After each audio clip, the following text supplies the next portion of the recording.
La seule question importante, c'est en fait qu'est-ce que l'homme doit faire. Donc c'est la seule question importante. Qu'est-ce que l'homme doit faire dans sa vie? Qu'est-ce qu'il doit faire pour préparer quel futur? C'est probablement la question autour de laquelle vont tourner toutes les autres questions, telles que d'où vient l'homme, etc. Puisqu'en fait, si on se pose la question d'où vient l'homme, etc., c'est pas seulement pour à titre purement culturel et pour savoir, pour la connaissance, mais c'est bien pour en faire quelque chose. Donc pour savoir comment utiliser cette connaissance de l'origine de l'homme pour l'orienter vers finalement un but parti. Donc je dirais c'est la question de base qui sera sous-jacente à cette conférence, c'est en fait que doit faire l'homme. Et quand je dis l'homme, c'est l'homme en général, c'est pas le juif seulement. Mais on va voir que le rôle du juif s'intègre très clairement dans cette question générale, de façon aussi très très importante. Alors je commencerai aussi par une petite remarque d'ordre général sur la notion de doute. La notion de doute, c'est une notion qui, je dirais, qui empoisonne la vie de beaucoup de gens, parce que tout le monde est toujours pris entre savoir s'il faut croire en ceci ou croire en cela, deux choses étant, par exemple, souvent apparemment contradictoires. Il faut, dans sa vie, agir comme cela ou comme une autre façon donnée, par exemple, par la Torah ou à ce qu'on pense.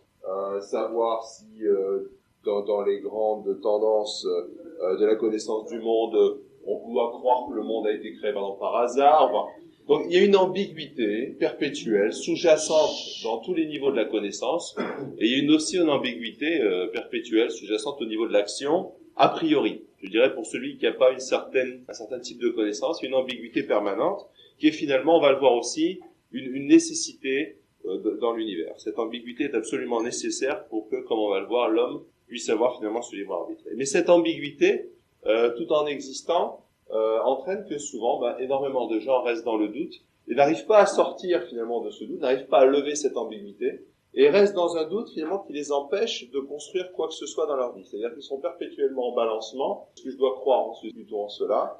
Et comme on dit en hébreu, la gematria, c'est-à-dire la valeur numérique du mot doute en hébreu qui est le mot safek, c'est exactement la même valeur numérique que le mot Amalek. Et on sait que Amalek, c'est celui qui a attaqué le peuple d'Israël dans le désert.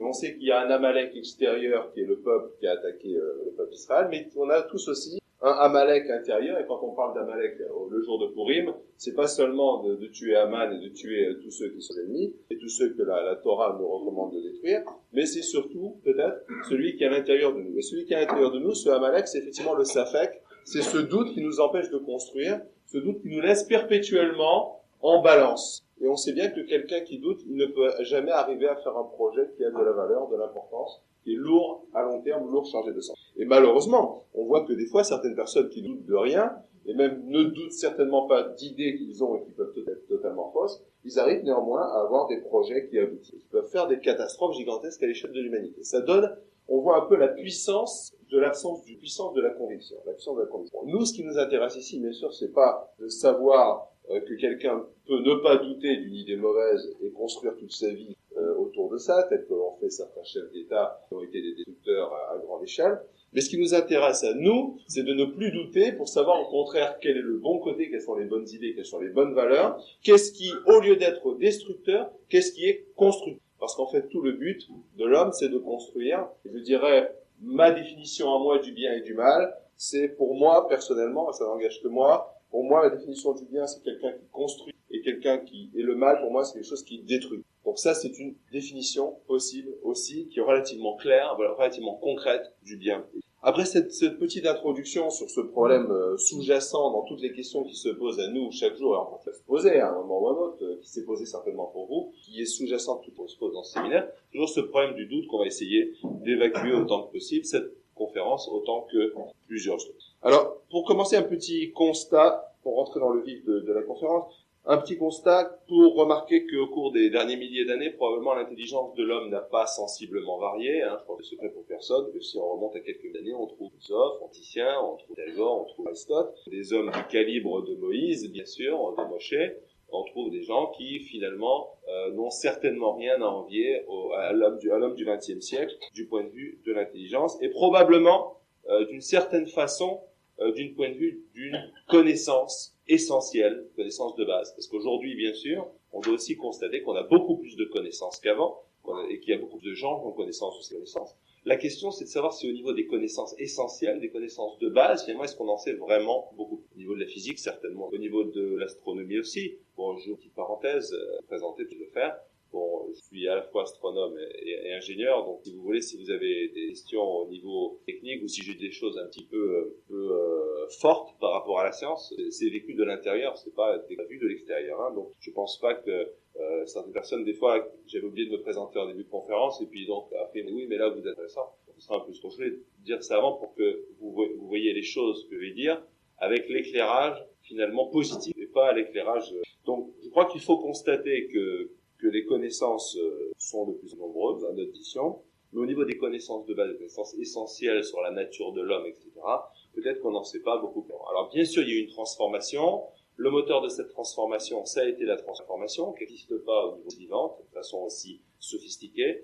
Et la transmission de l'information entre les générations nous a amené finalement à ce monde, on peut dire, très sophistiqué aujourd'hui, très techniquement sophistiqué, où finalement on est tous à la poursuite d'objectifs dans le cadre de courses particulières, que ce soit la course à l'armement, course à l'espace, course à la richesse, si on fait un domaine qui est à la gastricoté, course contre la montre, positivement, contre les grands fléaux, les maladies, etc. Et ça, bien sûr, ça s'accompagne d'une volonté de l'ensemble de ce sens, avec de plus d'argent investi dans la recherche, plus de chercheurs, plus de collaboration entre les différents pays. Clairement, il y a une tendance très positive qui va vers le progrès. On a l'impression, quand on regarde les choses de façon, que c'est très positif et qu'on a considérablement avancé comparé à certaines générations. C'est un côté positif des choses qui a certainement des résultats, comme telle maladie à faire avant, comme la maîtrise solaire demain, c'est pas vraiment fier, l'espace et autres.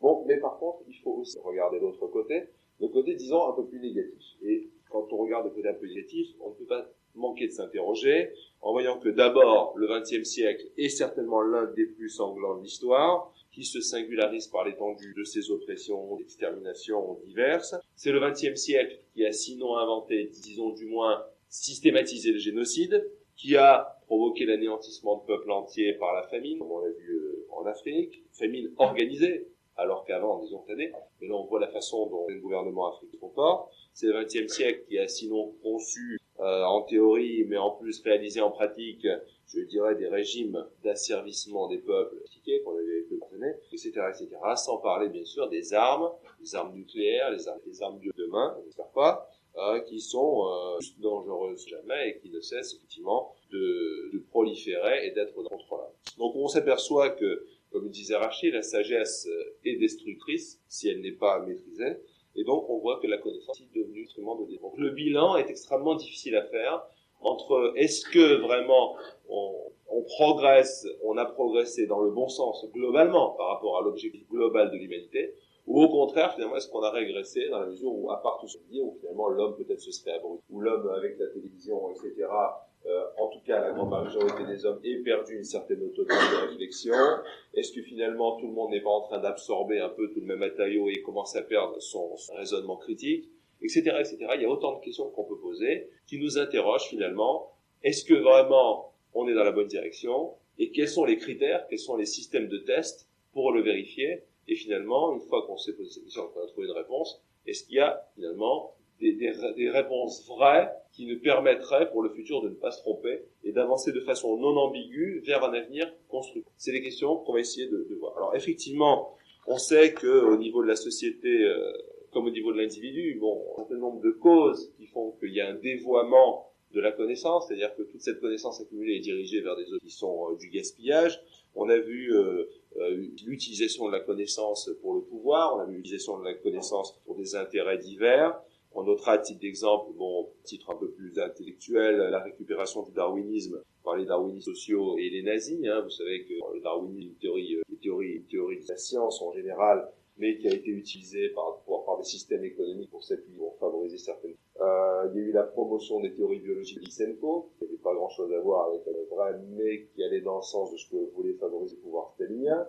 Il y avait le rejet des théories de Galilée au profit d'autres théories qui étaient celles d'Aristote par le clergé, tout ça parce que ça allait dans ce que le clergé pensait être la bonne voie. Tout ça n'était que des dévoiements de la connaissance vraie pour satisfaire des buts qui n'ont strictement rien à voir avec la vérité de la connaissance. Ça, c'est une grande cause du dévoiement de la connaissance qui existe encore aujourd'hui. On voit bien d'ailleurs que toute la façon dont fonctionnent la plupart des religions dans le monde, que ce soit certains clergés ou que ce soit les fanatiques du Moyen-Orient, on voit qu'en fait, ça s'appelle religion, mais ça n'a de religion que le nom, puisqu'on voit que c'est toujours tout dirigé vers la satisfaction d'objectifs de pouvoir et d'objectifs d'intérêt divers. Que l'élément, je dirais, fondamental de la religion, qui finalement doit être des valeurs profondes de relation des hommes et de réalisation de on voit que ça, finalement, ça a complètement disparu dans ce qui s'appelle encore religion. Donc on voit que ça, c'est une première grande cause de ce dévoiement.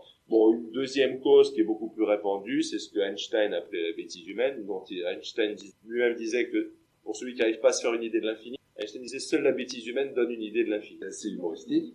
Et ça paraît comme ça, milieu en l'air, mais en fait c'est vrai qu'on est tous de ça, que ce soit les gens qui, je vais en attaquer certains, mais que ce soit le tabac, que ce soit l'alcool, que ce soit, bon, plus grave, la drogue, les sexuels, les guerres vaines dans ses formes les plus violentes. Tout ça, c'est finalement des formes de vie humaine. On ne sait pas si c'est, en tout cas, ce qui est sûr, c'est que dans plusieurs de ces cas, on observe un manque de maîtrise de soi de l'individu. C'est-à-dire qu'en fait, là, ça nous amène à une constatation évidente, qui est, je dirais, un peu inattendue, c'est qu'il est beaucoup difficile pour l'individu de se maîtriser lui-même que de maîtriser le monde qui l'entoure. C'est-à-dire que de maîtriser, par exemple, le mentor de notre énergie. Aujourd'hui, on arrive à faire relativement bien, mais l'individu, pour se maîtriser lui-même, que ce soit arriver à arrêter de fumer ou pour ne pas se mettre en colère ou pour ne pas s'énerver, c'est extrêmement difficile. Et on verra tout à l'heure pourquoi. On verra que finalement, l'homme, en fait, est probablement le système le plus complexe de l'univers. C'est là que reposent des potentiels extraordinaires. Et que c'est pas étonnant qu'il y ait un travail à faire et que ne soit pas totalement évident, tout ne soit pas immédiatement acquis. Donc on va se poser la question, qu'est-ce qui est finalement proprement spécifique à l'homme, qu'est-ce qui lui permet d'atteindre le but pour lequel il a été fait, quelque chose qu'il aurait peut-être perdu ou au moins oublié, et quelle est la vraie essence de l'être humain, et quel est par conséquent son avenir. Alors où se trouvent les réponses? Bon, on sait qu'il y a eu deux grandes sources de réponses qui ont été données dans l'histoire encore aujourd'hui. Une grande source de réponse, on dit de la religion au sens arbitraire, mais puis l'autre, c'est quand même les sciences, c'est quand même l'étude. Alors bon, qu'est-ce qu'on appelle religion? Toutes les religions reposent un peu sur la notion de Dieu. Bon, on va pas épiloguer sur les 1001 façons que les gens ont de concevoir de Dieu. Certains, c'est un sentiment au fond du cœur profond, d'autres, c'est quelqu'un auquel on fait appel en cas de détresse, etc., etc. Des conceptions très primitives, comme les conceptions qu'on essaie de promouvoir dans les pays de l'Est. Par exemple, on raconte l'histoire de Gagarine, qui l'espace. On lui a posé la question, on lui a dit, est-ce que tu as vu quelque chose de ta capsule? Parce que Gagarine était le premier homme dans l'espace. Il a dit, non, je ne vois rien, je n'ai rien vu. Est-ce que tu as vu des anges, quelque chose? Il a dit, non, il y a effectivement dans les journaux, il y avait marqué partout, Gagarine n'a rien vu, premier homme dans l'espace, Dieu n'existe pas, les anges n'existent pas. Ça paraît un peu comique comme ça, mais ça a été dans les journaux, c'était écrit, noir sur blanc. Et on raconte une histoire comme ça aussi, je ne sais pas si c'est une légende ou si c'est la réalité. On raconte que aussi dans une école des pays de l'Est, comme ça, il y a un professeur qui a enseigné à ses enfants, on va faire des travaux pratiques, vous allez me dire à quoi ressemble Dieu et à quoi ressemblent les anges, par exemple, vous allez chercher autour de vous. Ils ont ouvert les armoires, ils ont ouvert les tiroirs, ils essayent de chercher quelque chose qui peut ressembler. On a dit que c'était des travaux pratiques, c'est des choses à faire. Au bout d'un moment, les élèves, on voit rien, ils regardent par la fenêtre, on voit rien. Le professeur a dit c'est très bien, vous avez très bien fait le travail, effectivement, vous n'avez rien vu parce que Dieu n'existe pas, et tout ça n'existe pas. Il y a un petit élève juif au fond de la classe qui lève le bras, camarade, est-ce que vous voyez l'intelligence, professeur?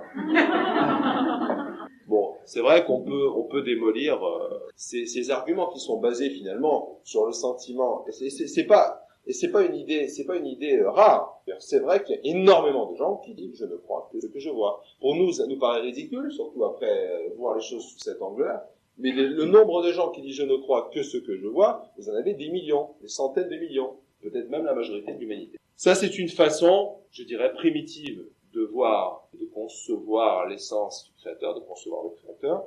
Bon, dans tous les cas, ce qu'on peut remarquer cependant, c'est que chaque fois que le concept de créateur, le concept de Dieu interfère avec une pensée humaine qui se veut progressiste, il est automatiquement disqualifié comme primitif et non scientifique. Cette attitude, c'est d'ailleurs trouvé renforcé par la forme d'enseignement de la science en particulier, qui donnait finalement à la science un prestigieux qui se passerait au-dessus. Des générations entières ont été formées à cette façon de penser et à voir la science comme devant apporter toutes les réponses. Comme l'a dit le professeur Czarniowski, le prix Nobel de biologie, il disait les progrès extraordinaires des sciences naturelles et de leurs applications au cours des dernières années amené une quantité de gens instruits à estimer que la religion et la science, on parlera de religion ici, c'est un mot générique, ça n'a rien à voir avec la religion et la Torah, mais enfin, je voulais quand même déjà choisir le mot qui est pratique, d'autant plus qu'on le retrouve souvent dans cette question.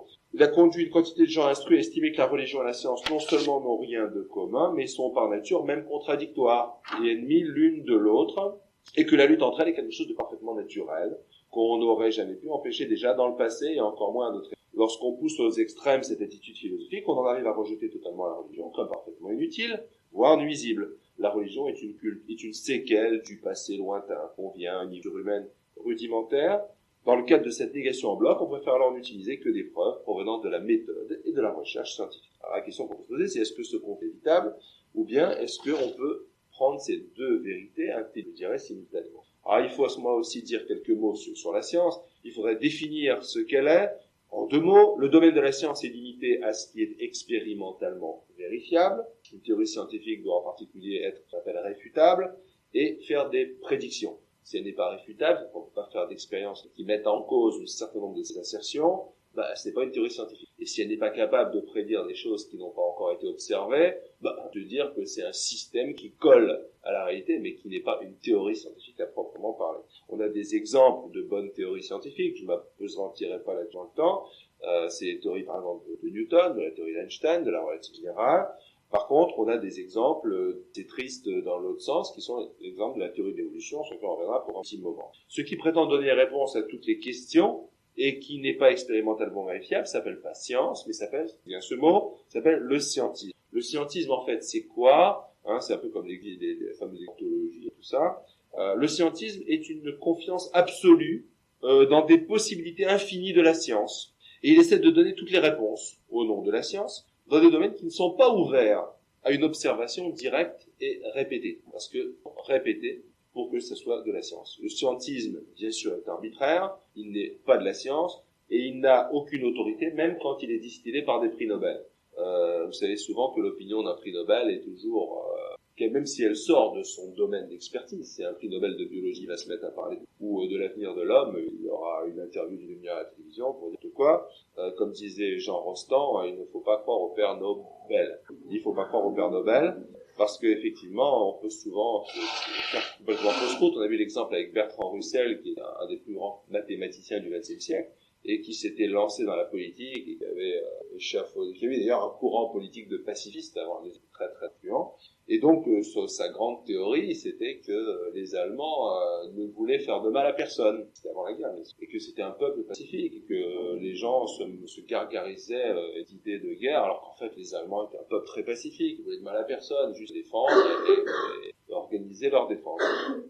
Et il a attiré beaucoup de gens à lui, tout simplement parce qu'il avait une autorité qui lui venait de son prestige qu'il avait acquis dans ce domaine qui n'a strictement rien à voir avec le social ou autre, mais qui est le domaine des mathématiques, et aussi, d'une façon, le domaine d'une certaine philosophie, je dirais, privée de certaines logiques. Alors, l'exemple le plus frappant et le plus lourd de conséquences, je dirais, d'abus de la science, de ce scientifique, il faut le dire, c'est la théorie de l'évolution. Cette théorie a de bonnes choses, cette théorie aussi a de moins bonnes choses, mais en tout cas, ce qu'on peut dire, c'est que c'est pas une théorie scientifique, il faut le savoir. On peut la prendre comme une théorie intéressante qui va contribuer à l'avancement de la science, mais on ne peut pas la prendre comme une théorie correspondant à la réalité. Et malheureusement, c'est souvent ça qui est présenté, et moi je m'élève en particulier contre le fait qu'on regarde souvent un livre pour enfants, sans rien mettre en doute, on commence l'histoire en montrant les 4 images du singe qui se redresse pour devenir un homme, alors que c'est même pas prouvé, et qu'en plus c'est même pas une théorie scientifique. Donc on va voir que ça, ce sont des choses de tristes conséquences du fait qu'on considère une théorie qui est purement une théorie, qui n'est pas scientifique, comme une vérité. Et ça, c'est le piège dans lequel il faut pas tomber. Alors on va voir d'un peu plus près cette théorie de l'évolution. Pourquoi finalement, pourquoi elle est crédible, pourquoi elle a fait son chemin, et finalement où est-ce que sont ses limites. On va pas se tarder trop dessus, pas beaucoup de temps, mais enfin, s'il y a des questions là-dessus, on pourra quand même y répondre. Vous savez qu'elle repose sur un certain nombre de grands principes, qui sont les mutations, Bon, là, au niveau des mutations, aujourd'hui, on sait qu'il y a des micromutations. Au niveau des macromutations qui vont changer d'espèce, on n'a jamais observé. Première chose, ça repose sur les similarités biochimiques entre espèces, ça repose sur les organes vestigiaux, l'observation d'organes vestigiaux, et ça repose aussi, bien sûr et surtout, sur l'observation des fossiles. Il faut savoir que dans chacune de ces catégories, à la fois, il y a un certain nombre d'observations qui semblent conforter, je dirais, certaines idées d'existence d'espèces différentes et de similarité entre espèces, mais d'autre part, on n'a aucune preuve qui nous permette aujourd'hui de dire qu'une espèce vient d'une autre et que certaines espèces n'ont pas été finalement créées en parallèle, différemment l'une de l'autre. On n'est pas obligé d'établir une chaîne qui fasse venir l'une de l'autre. C'est comme si aujourd'hui, par exemple, on voyait sur un aéroport, on voyait un extraterrestre atterrissait sur l'aéroport de Roissy, plutôt un autre aéroport, un petit aéroport où il y a des petits avions, par exemple à Nice. Il voyait un Cessna, puis il voyait à côté un Boeing 747.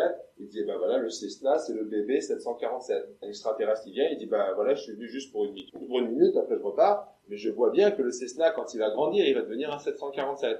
C'est à peu près le même problème qu'on a aujourd'hui. On observe des tranches, et puis la théorie de l'évolution, on dit, la théorie d'après, c'est que chacun est un maillon de cette chaîne qui les relie tous entre eux. Or, on sait aujourd'hui qu'il existe, pour que cette théorie tienne, il existe normalement un certain nombre de maillons entre les chaînes. On ne peut pas faire des grands sauts comme ça d'une espèce à l'autre. Et ces maillons intermédiaires, aujourd'hui, on ne les trouve pas. C'est-à-dire qu'on trouve des fossiles, des grandes catégories d'animaux qu'on connaît, mais les catégories supposées être les chaînons, les maillons entre de l'évolution de l'espèce, on les trouve pas. C'est-à-dire que les catégories, si vous faites un tableau avec, vous portez le nombre de fossiles en fonction du temps, et pour chaque époque, vous avez les différentes espèces qui auraient existé, vous voyez que vous allez trouver de plus en plus de fossiles pour les espèces que vous connaissez déjà, mais pour les espèces que vous ne connaissez pas, ou que vous supposez avoir existé, et qui auraient été des chaînons manquants, on ne trouve rien. Alors ça, bien sûr, on le dit pas trop fort, comme disait Stephen Jay Gould, qui est le fameux, le plus connu dans le monde, on le voit souvent à la télévision, dans les journaux, c'est le paléontologue, professeur de paléontologie à Harvard, je crois. Et Stephen Jay Gould dit, en parlant justement de cette absence de fossiles des espèces intermédiaires, dit c'est le secret professionnel de la paléontologie. Parce que on n'a pas de réponse à cette question, ça va pas dans le sens de la théorie d'évolution telle qu'elle a été considérée jusqu'à présent.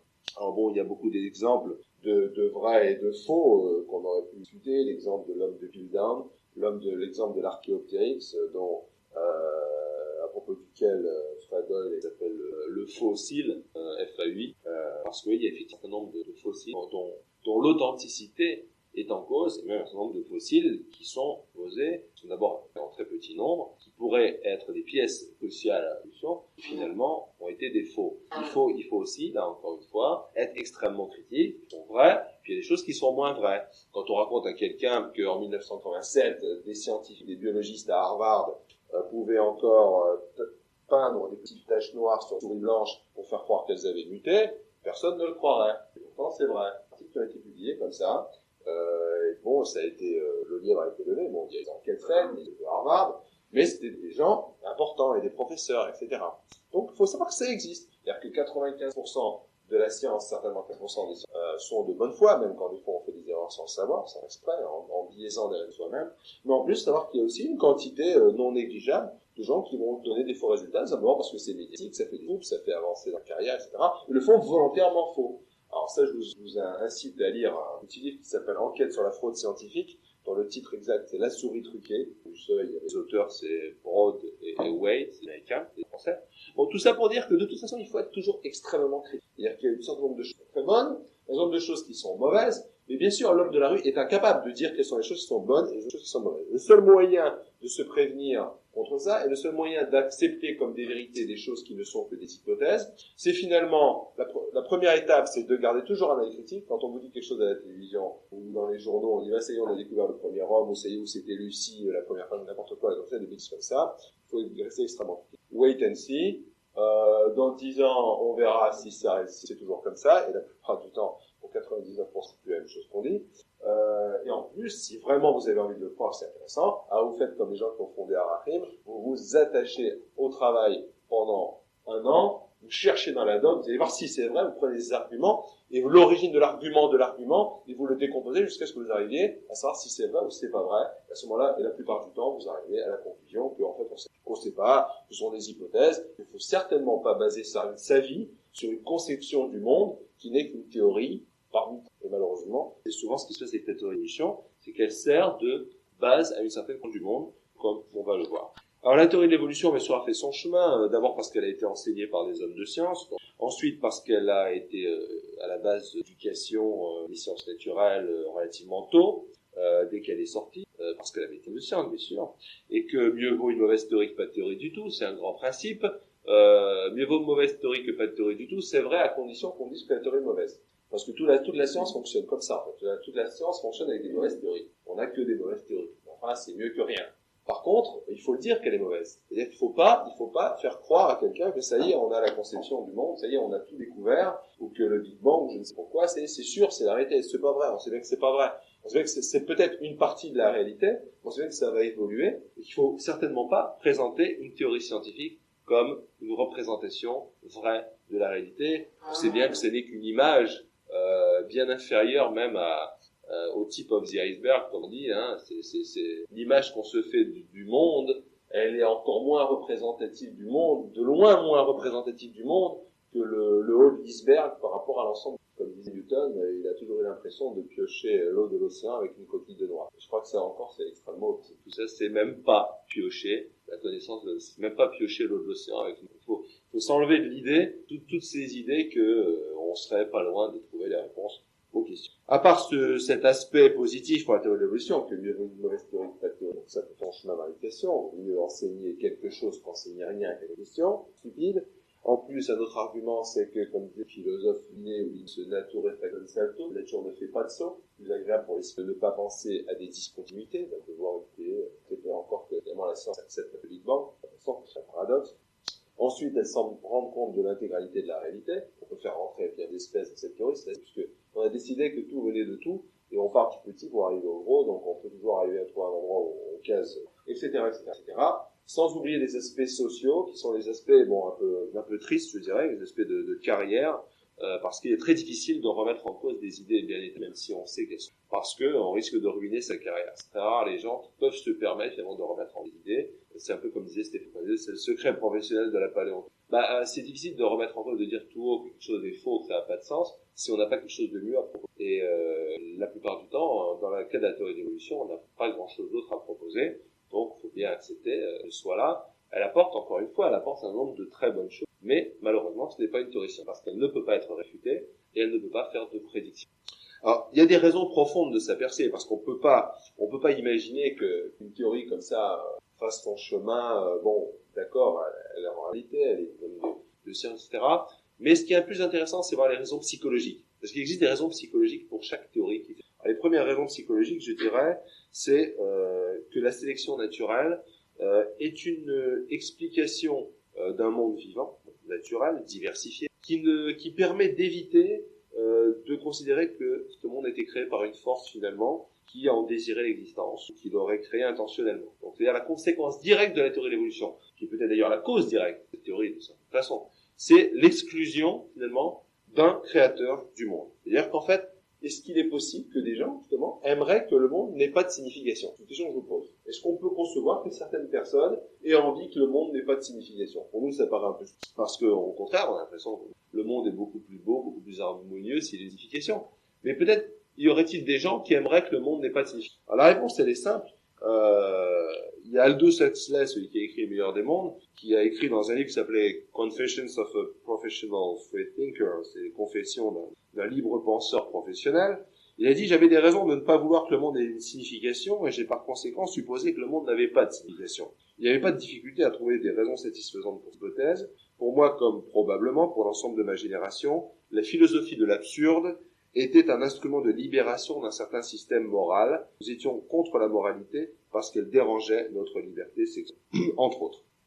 Donc, on voit que un intérêt fondamental que le monde n'ait pas de signification, ça permet à l'individu qui croit en ça, finalement, d'échapper à la responsabilité envers toute force qui le dépasse. Et ça, c'est un intérêt relativement considérable. Finalement, l'homme qui se fait lui-même Dieu, puisqu'il n'y a plus rien au-dessus. Et il est entièrement maître de tout ce qu'il veut. Il n'a de compte à rendre à personne du point de vue de responsabilité donc morale. Donc on voit ici un des intérêts, dans le sens où la science peut devenir finalement le meilleur véhicule pour l'incitation au nihilisme, au reniement d'un créateur. Alors, je dirais, tout ça, ce serait pas grave si ça n'avait pas des conséquences en elles-mêmes extrêmement graves.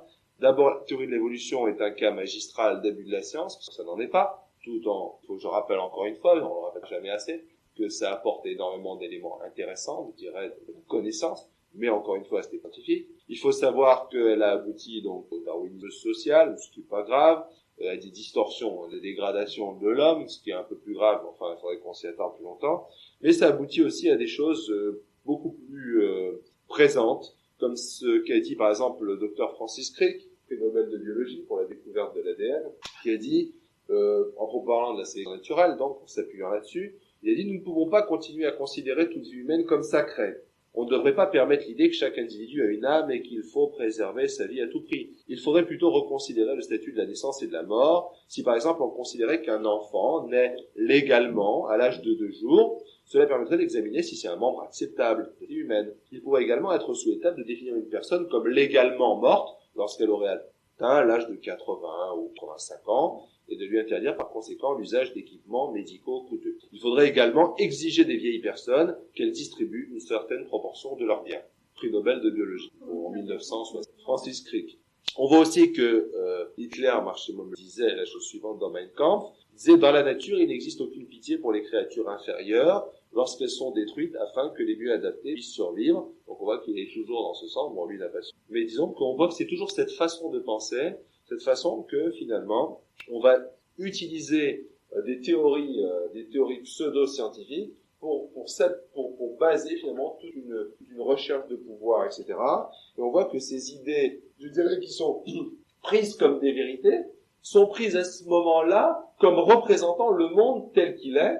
C'est-à-dire que à partir du moment où Darwin a dit, où tout le monde a accepté que la sélection naturelle, c'est la façon dont le monde fonctionne, et c'est la façon dont il faut faire fonctionner le monde, alors à ce moment-là, tous les moyens sont bons pour éliminer ceux qui sont jugés pas suffisamment adaptés. En fait, c'est effectivement une tricherie que de vouloir utiliser la science pour répondre à des questions sur la nature et le devenir de l'homme, parce que le rôle de la science est bien sûr de se pencher sur des phénomènes qui sont physiques, qui ne sont pas spirituels. La science ne peut pas examiner les concepts de bon et mauvais, ni même y aider, vraiment. Elle ne peut pas s'attaquer aux questions fondamentales sur le sens de la vie. En gros, la vérité scientifique est purement d'ordre technique et elle n'est pas éthique. Ouvrons une parenthèse avant de montrer que finalement, tout conflit entre science et religion, ou entre cette orale est possible. On a vu tout de suite que la vérité scientifique est technique et pas d'ordre éthique. Il en est de l'inverse pour ce qui est de la Torah pour l'instant. C'est-à-dire qu'un conflit est impossible puisque l'un est d'ordre technique, l'autre d'ordre éthique. Et il n'y a pas de domaine, je dirais, où l'un peut contredire l'autre. Ouvrons une parenthèse concernant la science et ce qu'en disent les scientifiques eux-mêmes. Peut-être la meilleure vision qu'on puisse avoir. Max Planck, physicien les plus importants du XXe siècle, a dit « Les réalités connaissables de la nature ne peuvent être découvertes de façon exhaustive par aucune branche de la science. Cela signifie que la science n'est jamais en situation de pouvoir expliquer complètement et exhaustivement le problème qu'elle traite. Dans tous les progrès scientifiques modernes, nous constatons que la solution d'un problème particulier ne fait que défaire d'un autre. » Prix Nobel de physique. Nous devons l'accepter car c'est un fait indiscutable et irréfutable. La raison d'être de la science est une lutte incessante vers un but qu'on ne peut jamais atteindre. En effet, la nature même de ce but cible, c'est quelque chose d'essentiellement métaphysique et en tant que tel, il échappe perpétuellement à la réalisation. Et Poincaré, le fameux mathématicien français, disait non seulement la science ne peut nous la nature des choses, mais rien n'est capable de nous la faire connaître. Non seulement nous ne pouvons deviner la réponse si on nous l'a donnée et comprendre, je me demande même si nous connaissons bien la question. Quand donc une théorie scientifique prétend nous apprendre ce qu'est la chaleur ou l'électricité ou qu'est la vie, elle est condamnée d'avance. Tout ce qu'elle peut nous donner, ce n'est qu'une image grossière, elle est donc en une point carré. Si nous demandions à la science de nous expliquer l'origine de l'univers, la réponse ne pourrait jamais aller au-delà du domaine de la matière et de l'énergie et du principe de conservation. Rien ne se perd, rien ne se crée, transforme. C'est évidemment ces principes de base de la science. Pour savoir d'où viennent la matière et l'énergie, il nous faudrait quitter le monde de la nature et revenir à l'époque antérieure à son appareil. Évidemment impossible, car ce sort de notre domaine d'expérimentation. La science ne dit rien et ne pourra jamais rien dire du moment précis de l'univers. La science est par nature limitée. Et comme on l'a dit, ceci combiné au fait que la Torah ne parle ni de science ni de technique, ça nous montre qu'il n'existe pas de théorie scientifique qui pourrait...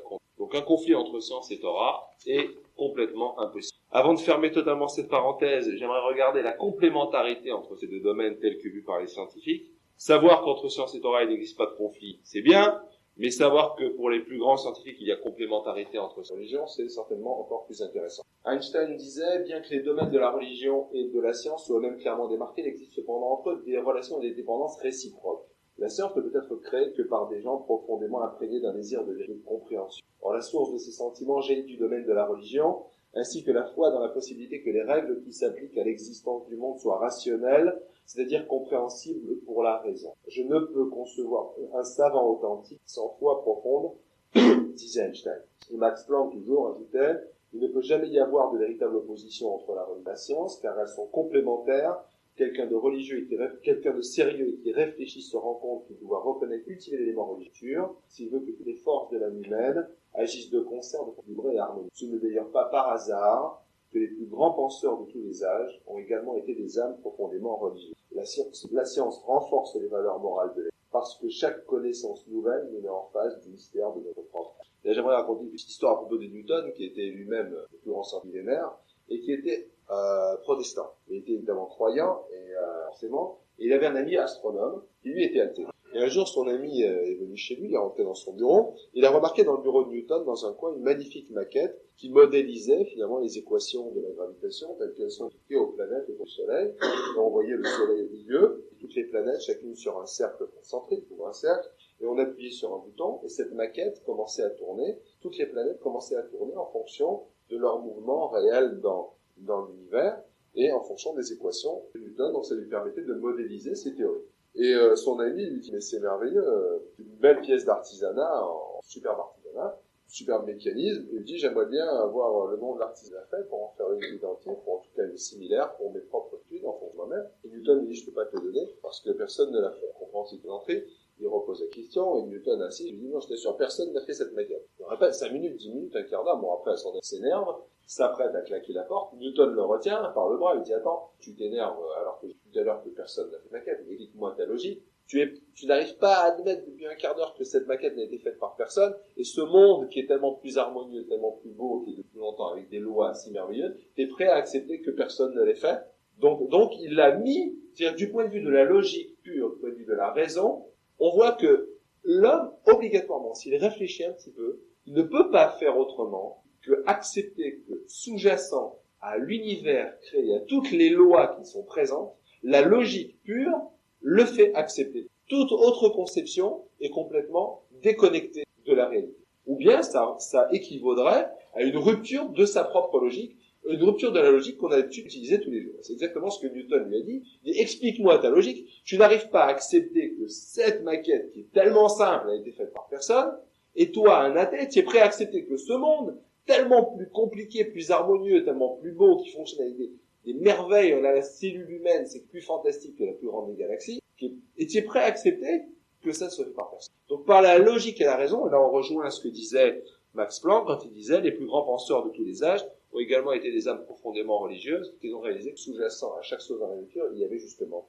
quelque chose. Je terminerai par ce paragraphe d'Einstein qui disait cette chose très très belle. Il disait l'expérience la plus belle et la plus profonde qu'un homme puisse avoir est celle du. C'est un principe fondamental de la religion ainsi que de toute entreprise sérieuse dans le domaine des arts et des sciences. Celui qui n'a jamais eu cette expérience du mystérieux me semble sinon mort, du moins aveugle. Einstein, sentir que derrière chaque chose dont nous faisons l'expérience, il y a quelque chose que l'on ne peut pas appréhender et dont la beauté et le sublime ne nous atteignent que indirectement et comme une faible réflexion, c'est ça pour moi qu'être religieux. En ce sens, je suis religieux, il me suffit de m'émerveiller devant ces secrets et d'essayer humblement de capter une simple image de la structure qui est, disait Einstein. Donc on voit que pour les plus grands, il y a toujours une complémentarité entre ces deux domaines-là, mais même pour les plus grands de la Torah, pas seulement les plus grands des sciences, pour les plus grands de la Torah, ils ont vu dans cette forme d'étude objective qu'est la science, ils y ont vu finalement une complémentarité, une collaboration intégrale avec la Torah, en tant qu'unification de plans d'existence apparemment contradictoires et qui manifestent les deux unités du Créateur. Le Gaon de Vilna remarquait un jour, selon ce qu'un homme manque de connaissances dans les autres types de sagesse, les sagesses ce qu'on appelle le profane, les sciences et autres. En comparaison, il en manquera 100 fois plus dans le domaine de la sagesse de la Torah. Plus nous connaissons les détails intriqués de la création, plus nous sommes capables de voir sa grandeur. En fait, dans la Gemara Shabbat, on explique que celui qui est capable d'étudier l'astronomie, les constellations, l'univers, et qui ne le fait pas, c'est comme s'il ignorait volontairement le Créateur, comme s'il le rejetait. Et le Zohar lui-même parle de l'ère messianique comme d'un temps où la science fleurira, et comme d'une période où les secrets de la nature seront découverts.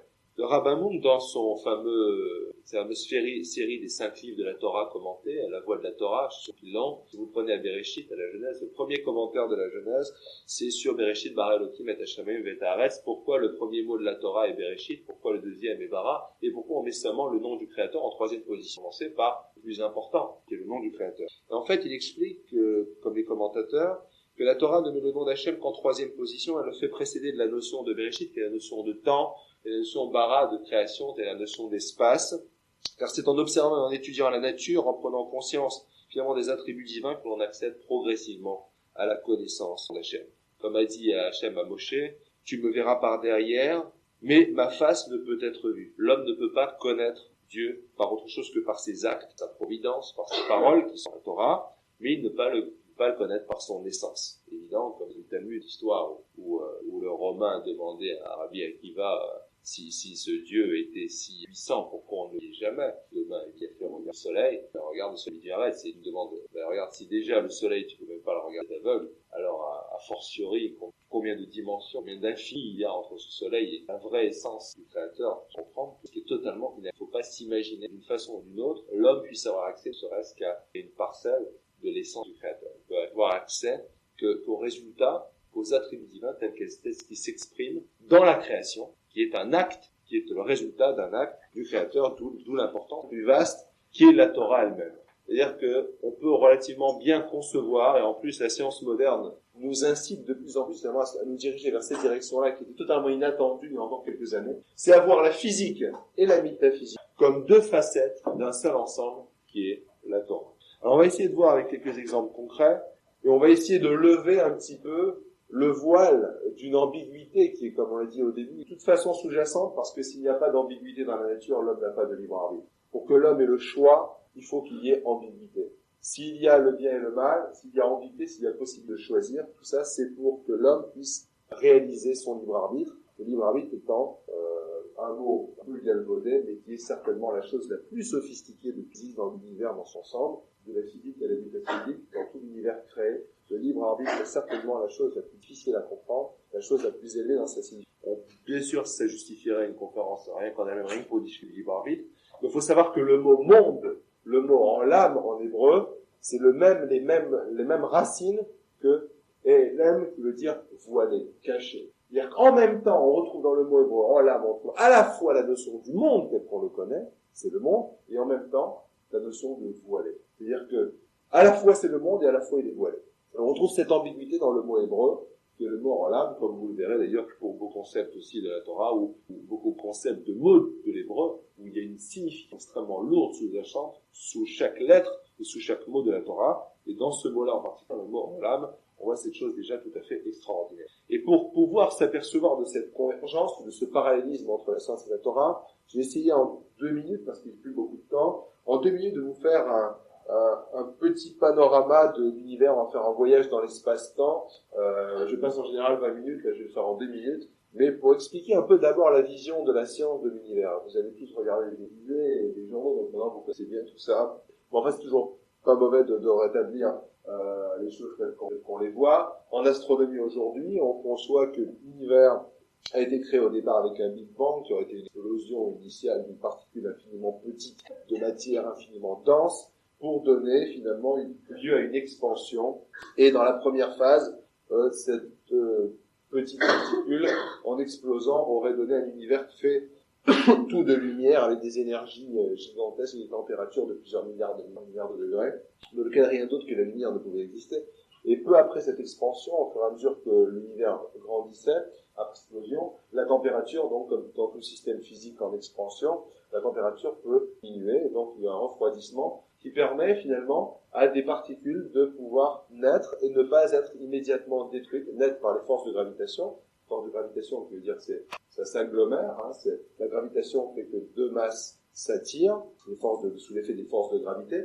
Mais si des particules se formaient à partir de la lumière elle-même, qui était le composant essentiel, la température était tellement élevée dans l'univers primordial que automatiquement elles étaient détruites par le rayonnement très intense. Il a fallu attendre que la température de l'univers diminue, grâce à son expansion, pour que les premières parties se forment puissent survivre. Et donc, petit à petit, on est passé d'une période qu'on appelait l'ère de la lumière, qui est l'ère de l'univers, à une ère de la matière, où petit à petit, c'est les particules de matière qui ont commencé à se former, de plus en plus grosses, et qui ont commencé à dominer dans l'univers par rapport à la lumière. Et plus l'univers a grandi, plus le rayonnement a diminué, plus la température de l'univers a diminué, plus la matière est devenue importante. On est passé à une deuxième étape, l'étape de la matière, avec la création de grandes galaxies, de grands nuages d'hydrogène, parce que l'hydrogène était le premier atome à être créé, et ces grands nuages d'hydrogène, des nuages gigantesques qu'on appelle des galaxies, ont donné lieu eux-mêmes, à l'intérieur, à des petits nuages, qui s'appellent des nuages protostellaires, c'est-à-dire pour former des étoiles, et ces petits nuages, toujours par les forces de gravité,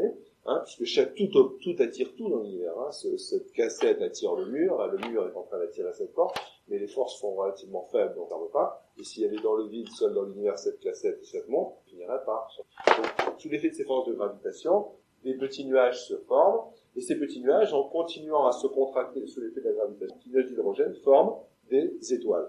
Comment? Comme simplement, quand le nuage est très dense, au centre il fait très chaud. Quand il fait très chaud, ça provoque des réactions de fusion nucléaire. Les atomes se collent entre eux, et quand deux atomes d'hydrogène se collent, ça libère de l'énergie. Et quand ce nuage est devenu tellement dense qu'il fait très chaud au centre, et qu'il y a fusion des atomes d'hydrogène et que ça libère de l'énergie, ça s'appelle naissance de l'étoile. L'étoile commence à briller, parce qu'il y a cette libération d'énergie. Ce qui n'était qu'un nuage invisible devient une étoile brillante, très meilleure. Et ainsi de suite, jusqu'à la fin de sa vie. Comme toute étoile, comme tout objet dans l'univers, a une naissance et une mort, comme toute galaxie, comme tout. Donc on observe à ce moment-là que la création des étoiles, création des planètes, etc. Et puis on arrive petit à petit à la dernière étape. Première étape, ère de la lumière. Deuxième étape, ère de la matière. Et troisième étape, bien sûr, la plus sophistiquée, c'est l'ère de la vie, avec l'apparition de la vie sur la Terre. Alors bien sûr, si on a le temps de parler des extraterrestres, de la vie ailleurs, bon, ça c'est peut-être si après-demain peut-être pour repasser, on discutera davantage. Mais il faut savoir que c'est aujourd'hui la conception qu'on a dans la science moderne, et on va essayer de voir un peu si au niveau des grands principes, parce qu'on a dit que la Torah ne parle pas de science, on va voir si au niveau des grands principes, finalement, tout ce qu'on sait aujourd'hui, on le connaissait déjà. On va se poser cette question-là, ou au contraire, est-ce qu'on a découvert un certain nombre de choses? En tout cas, est-ce qu'on a découvert un certain nombre de choses, c'est sûr. Maintenant, est-ce qu'au niveau des grands principes, au niveau de l'essence, des principes de base, est-ce que, finalement, la vision de l'univers tel qu'on l'a aujourd'hui dans son ensemble, est-ce que nos ancêtres l'avaient déjà? C'est une question intéressante à poser. Ou est-ce que c'est au contraire le XXe siècle qui a complètement chamboulé notre façon de voir en nous en tout cas en tant que juifs. Alors, ce qu'il faut dire aussi, c'est que la Torah, quand on l'a dit, il faut faire très attention à deux choses. Comme l'a dit Rashi, d'abord faire attention, parce que la chronologie n'est pas toujours respectée dans la Torah, premièrement. Et deuxièmement, il faut faire très attention au sens littéral. C'est-à-dire que, comme le dit le Midrash, la Torah, le texte de la Torah, c'est comme une bouteille de bon vin. C'est-à-dire qu'une bouteille de bon vin, un château Lafite Rothschild 48, il y a marqué Lafite Rothschild sur la bouteille, c'est pas parce qu'il y a marqué Lafite Rothschild sur la bouteille que vous êtes sûr que le vin qui est à l'intérieur, c'est du vin qui est très bon. Vous aurez vu l'étiquette, c'est l'extérieur. De la même façon, le texte de la Torah, tel que vous le lisez, c'est la bouteille qui contient le bon vin. C'est-à-dire que pour arriver à connaître vraiment la signification profonde, le parfum, exactement tout ce qui est transporté par la Torah, il faut ouvrir cette bouteille, c'est-à-dire qu'il faut décortiquer le texte, c'est-à-dire qu'il faut étudier. Pour étudier, on ne peut pas étudier sans la Mishnah et la Gemara, c'est évident que ça, c'est toute la base de l'explication de ce qu'est dans la Torah. Il y a quelqu'un qui viendrait vous dire, oui, mais moi j'ai lu dans la Genèse que, toute la question, est-ce que tu as étudié la Mishnah et la Gemara? Est-ce que tu as regardé ce que la Mishnah et la Gemara disent sur ce passage, sur ce verset? Est-ce que tu as regardé ce que disent les commentateurs là-dessus? Si tu dis, oui, mais j'ai lu, il y a marqué là, tout ça, mais ça correspond pas à ça, c'est pas normal.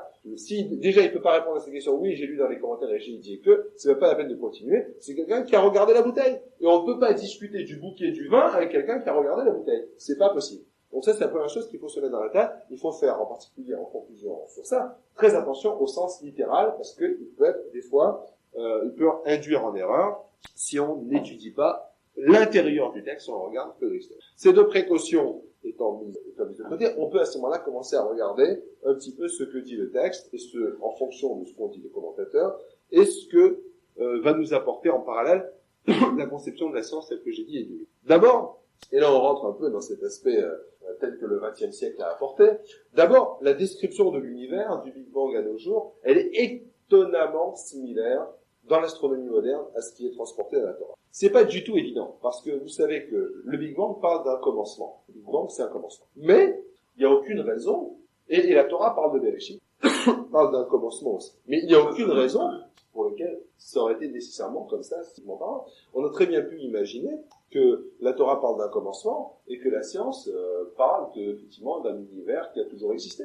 On aurait très bien pu prouver scientifiquement que l'univers a toujours existé. Donc déjà, c'est parce que jusqu'à il y a à peu près 30 ans, on ne savait pas. On ne savait pas faire la discrimination entre les deux théories. On ne savait pas si ça allait plutôt dans le sens d'une création de l'univers à un instant donné, ou si l'univers avait toujours existé. Or, aujourd'hui, clairement, au niveau de la science, on accepte certainement que l'univers a eu un commencement avant. Donc là, c'est une première conjonction, je dirais, qui est tout à fait remarquable. Autre conjonction, c'est que toute notre étude du Big Bang, toutes nos théories de physique, comme vous pensez aujourd'hui, nous montrent bien qu'on ne pourra jamais connaître ce qu'il y a dans le Big Bang.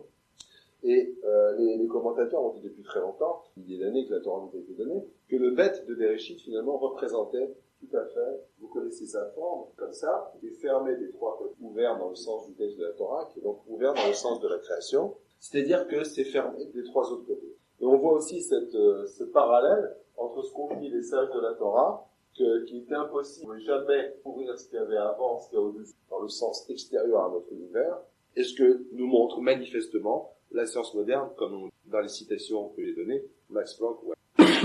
Alors bien sûr, il y a énormément de choses, il y a des livres entiers qui ont été écrits sur Bereshit, et à chaque fois on remarque des correspondances merveilleuses avec la science, en particulier aussi que tout simplement le bête de Bereshit, qui représente le chiffre 2 en hébreu, et qui montre d'emblée que la Torah commence avec la lettre bête, qui commence avec le chiffre 2, qui montre d'emblée que tout le monde est placé sous le signe de la dualité. Il est placé sous le signe de la dualité, que ce soit celle de Olam, celle de l'ambiguïté, que ce soit celle du voilé et du dévoilé, que ce soit celle du bien et du mal, que ce soit celle de l'homme et de la femme, que ce soit des forces négatives, etc., etc.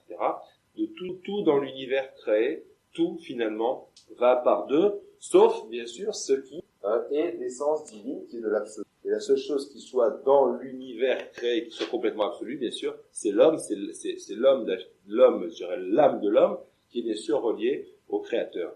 Donc en fait, on peut très facilement, en lisant le texte de la Torah, comprendre les grands principes sous-jacents à toute la création. Alors il y a bien sûr, quand on passe la première lettre, parce que ça je dirais c'est seulement en parlant de la première lettre de la Torah, en continuant dans le texte, on a la création de la lumière, qui est bien sûr la première chose créée dans la Torah, qui est exactement ce qu'on observe en science aujourd'hui. Coïncidence ou reflet d'une vérité profonde, on peut se poser la question, on verra que effectivement les coïncidences, quand elles sont trop nombreuses, ne deviennent plus des coïncidences, mais deviennent forcément le reflet d'une vérité profonde. Il y a un très grand nombre de principes comme ça qui apparaissent l'un après l'autre. La théorie de la relativité, on sait bien que la théorie de la relativité a démontré que rien n'était absolu dans l'univers créé, puisque même les notions de temps, les notions de dimension sont relatives à l'observateur, et qu'il n'y a pas d'absolu dans le monde matériel, c'est quelque chose qui était totalement inimaginable avant. Vous savez que vous connaissez tous le paradoxe de Langevin. Vous savez que si vous prenez deux jumeaux qui ont par exemple 30 ans tous les deux, vous en mettez un dans un satellite et vous l'envoyez à une vitesse très élevée dans l'univers, vous le faites voyager et lui on regarde sa montre, il se passe un an. Quand il revient, son frère a 70 ou 100 ans et lui a 31 ans. Ça paraît complètement aberrant. Mais effectivement, on l'a vérifié physiquement en laboratoire, pas avec des individus, bien sûr. C'est pas encore à accélérer les vitesses-là, les amener à des vitesses élevées, mais on l'a fait avec des particules atomiques, enfin des particules subatomiques, en laboratoire. Donc ça a été démontré. Le principe d'incertitude même de Heisenberg, pour lequel Heisenberg a eu le prix Nobel, qui montre finalement même une absence de déterminisme là où on s'y attendrait le moins à le trouver, qui est dans le monde physique finalement, où au niveau mécanique quantique, on s'aperçoit qu'il est totalement impossible de prédire l'évolution d'un système au niveau donc subatomique, je dirais, qui est a fortiori, qui peut avoir des conséquences très intéressantes au niveau de l'homme. Mais déjà, s'il n'y a pas de déterminisme au niveau de la science pure, au niveau de la physique microscopique, alors comment on peut imaginer un déterminisme de l'homme qui est appliqué? Certainement, ça va tout à fait dans le sens de dire que la Torah avait bien expliqué depuis longtemps et possédait ce concept de déterminisme, pas tel qu'on observe, je dirais, aujourd'hui avec d'autres domaines plus concrets. Le principe de corrélation, qui est une chose totalement extraordinaire, chaque idée ici mériterait On a 2 heures, une conférence pour aider à creuser ce sujet, parce que comme l'a reconnu Henri Atlan, qui même dans son livre, quand il parle de à tort et à raison, c'est extrêmement difficile de toujours faire très attention, de ne pas mélanger les notions de science et de Torah dans le sens, il ne faut pas s'appuyer sur l'un pour démontrer l'autre, et pas s'appuyer sur l'autre pour démontrer l'un, mais au contraire, certainement, il faut utiliser les deux, il faut les faire converger dans la détermination de quelle est la vérité objective de l'univers, c'est-à-dire que chaque scientifique a le droit, le devoir surtout de ne pas mêler la religion dans sa recherche, et dans sa recherche physique, sa recherche de la physique, de la même façon que chaque homme de Torah ne doit pas utiliser des arguments de la physique pour détourner, pour dévoyer, je dirais, son raisonnement au niveau éthique. Par contre, l'homme dans son ensemble, celui qui n'est pas engagé dans une démarche spécifique technique, il se doit, bien sûr, d'unifier toutes les forces et toutes les connaissances de l'univers pour arriver à se faire l'image qui correspond à la vraie, je peux dire, à la vraie vérité de l'univers tel qu'il est, c'est-à-dire d'un univers finalement qui fonctionne avec un certain nombre de lois communes à tous les systèmes qui se trouvent à l'intérieur. Bien sûr, tout le but, c'est d'arriver à identifier, ce qu'on n'a pas encore fait aujourd'hui, à identifier comment unifier toutes ces forces qui sont des forces physiques, peut-être des forces un jour, on arrivera à comprendre quel est le passage entre le physique et le métaphysique, mais on va en dire 2 mots ici. Mais d'abord, je voudrais terminer pour le principe de corrélation. Moi, j'ai dit 2 mots. Le principe de corrélation, c'est quelque chose de tout à fait extraordinaire. On a démontré il y a quelques années, qu'on avait prédit Einstein, que si vous prenez 2 particules, qu'un atome émet ces 2 particules ces 2 photons, et si vous faites subir une influence à un de ces photons, automatiquement, l'autre qui est parti de l'atome en même temps subit exactement la même modification, même si vous lui faites rien. Et je donne un autre exemple. C'est comme si, par exemple, vous avez 2 personnes, 2 jumeaux qui quittent une salle au même moment. Il y en a un qui attrape un froid, il tousse, l'autre simultanément, il attrape le froid, bien que l'autre, il est au chaud, il n'a rien fait. C'est-à-dire qu'il y a corrélation entre ces 2 photons qui sont venus du même endroit. Si vous donnez un coup sur la tête de l'un, l'autre, il est une bosse en même temps. C'est-à-dire que c'est totalement extraordinaire. C'est-à-dire que dans l'espace, vous avez la corrélation entre ces 2 photons qui viennent du même endroit se constate. C'est quelque chose dont on n'a pas encore estimé totalement les séquences. Mais à mon avis, on retrouve, en tout cas pour ceux qui ont un peu étudié la Torah, on retrouve une idée qui est tout à fait extraordinaire, mais c'est dans la Torah depuis très longtemps. C'est ce principe de corrélation que chaque action de l'homme a un impact sur l'ensemble de l'univers. Mais ça, c'est complètement incroyable. Comment on peut imaginer, pendant des milliers d'années, la Torah nous a dit chaque action de l'homme, elle a un impact sur l'ensemble de l'univers. Mais c'est incompréhensible. Moi, jusqu'à ce que je découvre ce principe de corrélation, j'y comprenais rien. Bon, mais comme j'avais confiance, je disais, bon, de toute façon, je comprends rien. Je comprends rien à cette idée que chaque action de l'homme a un impact sur l'univers. Et quand j'ai vu ça dans les articles physiques, je dis, c'est absolument incroyable. Parce que s'il existe une corrélation entre ces 2 photons parce qu'ils sont venus du même atome, et si je fais le recoupement avec toute la notion de Big Bang, où en fait tout vient du même endroit, alors certainement, si ce principe de physique est toujours vérifié, certainement il doit exister une corrélation entre l'ensemble de l'univers, même aujourd'hui. C'est-à-dire que chaque impact d'une action à un endroit se retrouve à un autre endroit dans l'univers. C'est quelque chose de totalement extraordinaire, mais je pense qu'aujourd'hui, on est loin d'avoir estimé l'impact de ce genre de choses. Et je crois que ça va donner lieu certainement à des réflexions supplémentaires. Et là, je vous livre ça un peu en avance de phase. C'est quelque chose qui demande encore beaucoup de réflexion, à mon avis, pour arriver à savoir toutes les conséquences de ce principe de corrélation. Il y a bien sûr le matériel, la relation entre matériel et immatériel. Je m'arrêterai là-dessus sur du point de vue de l'agence, parce que on n'a pas beaucoup de temps pour parler du principe entropie, etc., du principe que l'homme est au centre de l'univers tel qu'il est vu par la Torah et tel qu'il est vu même aujourd'hui. Ça prendrait un peu de temps, ça serait très intéressant. Mais je voudrais surtout me concentrer sur la notion de matériel et immatériel pour vous faire sentir finalement que c'est pas si absurde aujourd'hui le passage du matériel à l'immatériel. Et quand on dit immatériel, ça peut très bien être virtuel ou autre. Vous savez pertinemment que vous connaissez tous l'équation E égale delta MC2, l'équation d'Einstein, qui veut dire équivalence entre énergie et matière. Bon, équivalence entre énergie et matière, ça veut dire que finalement, toute matière n'est que de l'énergie ordonnée. C'est-à-dire que si vous avez, c'est un peu comme un cube de glace, ce cube de glace, si vous l'évaporez,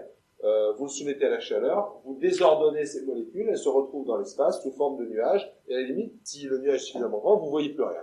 Vous avez introduit le désordre, et vous ne voyez plus rien. Par contre, si vous refroidissez, vous condensez, tout d'un coup, ce cube de glace, au bout d'un certain nombre de modifications, apparaîtra concrètement devant vous. Et pourtant, c'est la même matière à la base. Mais dans un cas, elle est ordonnée, dans l'autre cas, elle est désordonnée. Et on est de même de l'énergie par rapport à la matière. La matière, en réalité, n'est que de l'énergie ordonnée. Si on prend l'exemple d'un bâtiment, par exemple, d'un gros bloc de pierre, bon, on sait bien que le bloc de pierre est fait d'atomes, et qu'entre les atomes, il y a du vide. Et quand on rentre dans l'atome, il y a les électrons et le noyau. Entre les électrons et le noyau, il y a du vide. Et quand on rentre dans le noyau, il y a plusieurs particules. Et entre les particules, il y a du vide, etc., etc., etc. Et à ce moment-là, on peut commencer à se poser des questions. Mais alors, où est la matière? Quelle forme a la matière originelle? Finalement, on risque fort de tomber sur la particule la plus élémentaire, qui est la lumière, qui est faite de lumière, en fin de compte. Et la particule élémentaire de lumière, elle-même n'a pas de masse. C'est-à-dire qu'elle n'a pas de matière au sens propre. Elle est pure énergie, mais on sait bien qu'elle est une nature duale, c'est-à-dire qu'elle est à la fois corpuscule et onde. C'est-à-dire qu'à la fois, on voit que la particule de lumière se trouve justement à la frontière entre la matière et la non-matière, entre la matière et l'énergie. Chose tout à fait extraordinaire. Et on voit que la notion de lumière est une notion fondamentale de l'univers. D'ailleurs, tous les physiciens vous diront qu'ils n'en savent rien.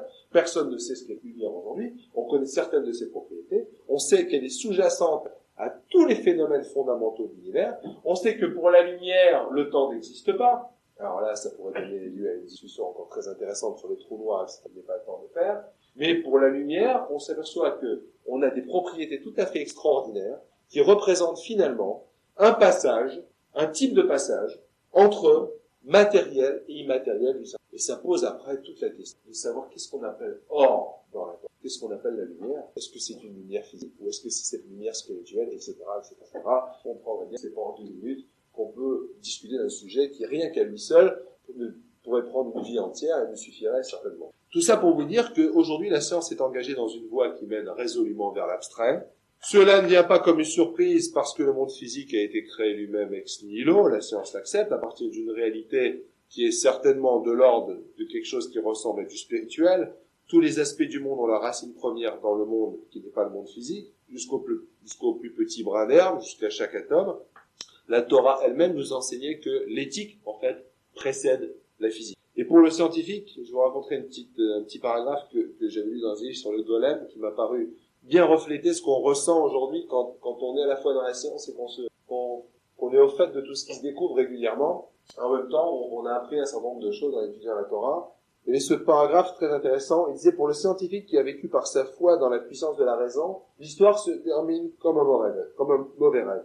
Un paragraphe un peu amusant, mais qui représente exactement la réalité. Pour le scientifique qui a vécu par sa foi dans la puissance de la raison, l'histoire se termine comme un mauvais rêve. Il a escaladé les montagnes de l'ignorance. Il s'apprête à conquérir le plus haut sommet, et alors qu'il se hisse sur le dernier rocher, il y est accueilli par une bande de théologiens qui ont été assis. C'est souvent l'impression qu'on a dans la physique moderne, je dirais, un petit peu aussi dans l'astronomie. Alors en fait, la Torah nous avait présenté, plutôt le Midrash nous avait expliqué que la Torah c'est comme le plan du monde, c'est-à-dire que de la même façon qu'un architecte fait un plan avant de construire une maison, de la même façon la Torah est le plan du monde. Et c'est pour ça que la physique et la métaphysique peuvent s'y retrouver. C'est-à-dire qu'Hachem, le Créateur, a utilisé sa Torah comme plan pour construire le monde. Ça nous enseigne que l'éthique a précédé la physique, mais une éthique absolue, qui fonde la création, mais aussi tout ce qui est attendu de l'homme, car si on est habitué à l'idée que le monde physique ne peut tenir que grâce à des lois physiques, sur l'habitation, loi de l'électromagnétisme, etc., il faut comprendre aussi que pour l'homme, pour qu'il puisse remplir ses missions, il doit avoir aussi une vie régie par certains principes qui, dans son cas, sont des principes d'éthique absolue. Et qui mieux que le Créateur, celui qui a créé l'homme, celui qui est à l'origine de l'homme, qui mieux que lui pouvait les enseigner. En fin de compte, bien sûr,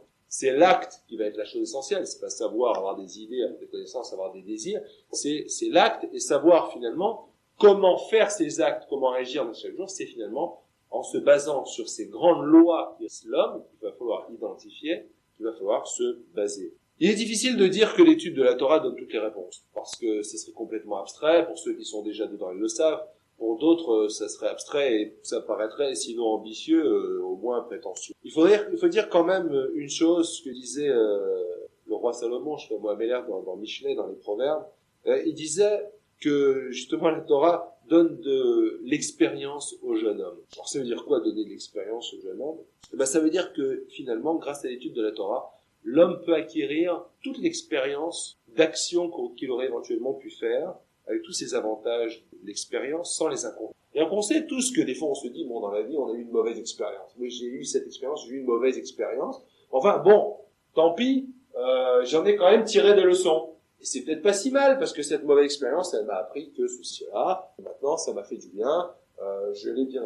Peut-être, il y a un bon côté. Mais il y a un mauvais côté, qui est que finalement, on est toujours un peu entaché par une mauvaise expérience. Il va toujours rester quelque chose, et quand même, si on plaide, on se dit, j'aimerais, si ça avait été possible, bien aimé avoir eu tous les avantages de cette expérience, c'est-à-dire toute la connaissance des mauvaises conséquences, sans en fait la vivre et sans en être.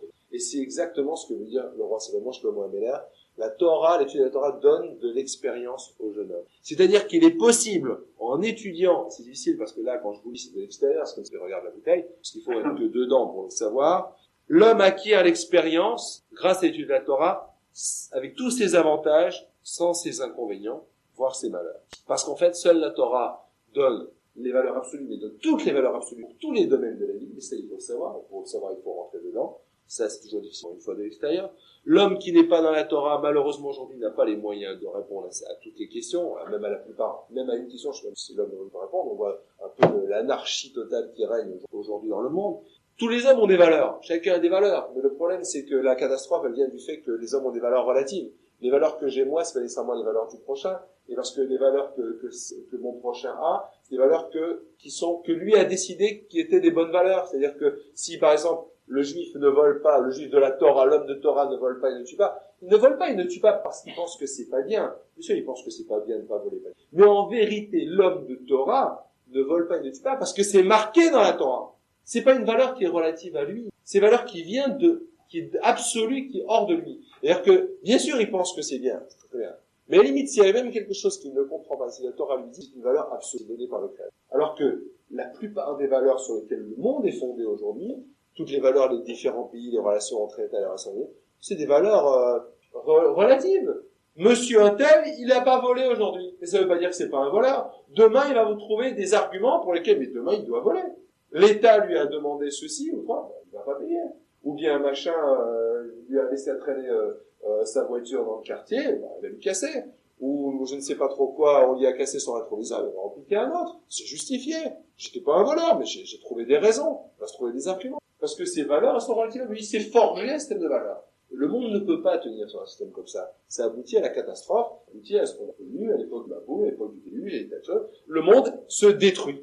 La seule façon dont le monde puisse se construire, c'est avec des valeurs absolues communes à l'ensemble de l'humanité. Pour qu'elles soient communes à l'ensemble de l'humanité, ça ne peut être que si elles sont absolues. Si elles sont relatives, ça ne peut pas. Il y a un midrash qui dit qu'à la fin des temps, Hachem va rire.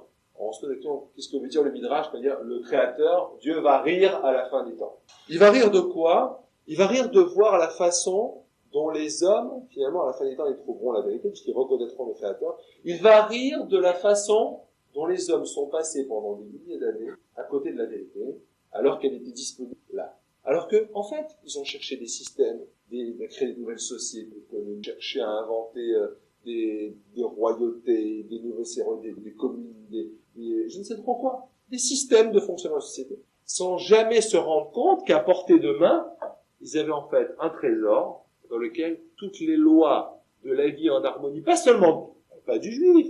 Dans la Torah, il y a les lois pour tous les hommes de l'humanité. Ce qu'on appelle les 7 lois des Bnei Noach, les 7 lois des enfants de Noé, ça s'applique à l'ensemble de l'humanité, ça s'applique pas seulement à l'homme. Donc il faut savoir que dans la Torah, il y a tout ce qui est nécessaire pour que l'humanité puisse vivre en harmonie. Et c'est pour ça qu'on dit, dans le Midrash, qu'Hachem rira à la fin des temps de cette stupidité d'aller courir chercher des trésors sur des îles à des millions de kilomètres, alors que le coffre est derrière, il est juste à se baisser et à l'ouvrir pour y lire la vérité. Alors bien sûr, ce trésor, ces règles de vie qui sont dans notre Torah, le juif est garant de cet enseignement. C'est lui qui l'a. Aujourd'hui, peu de gens sur la terre possèdent ce que nos grands Chachamim, ce que les grands sages de la Torah, de l'histoire, ont eu dans les mains, ce que les hommes de Torah aujourd'hui. Et à mon avis, et d'ailleurs, c'est certainement une idée qui a tendance à se généraliser, si le juif a participé à la plupart des grands événements de l'histoire, c'est certainement en tant que garant de cet enseignement. Parce que on retrouve le judaïsme, c'est bien vrai, à tous les grands carrefours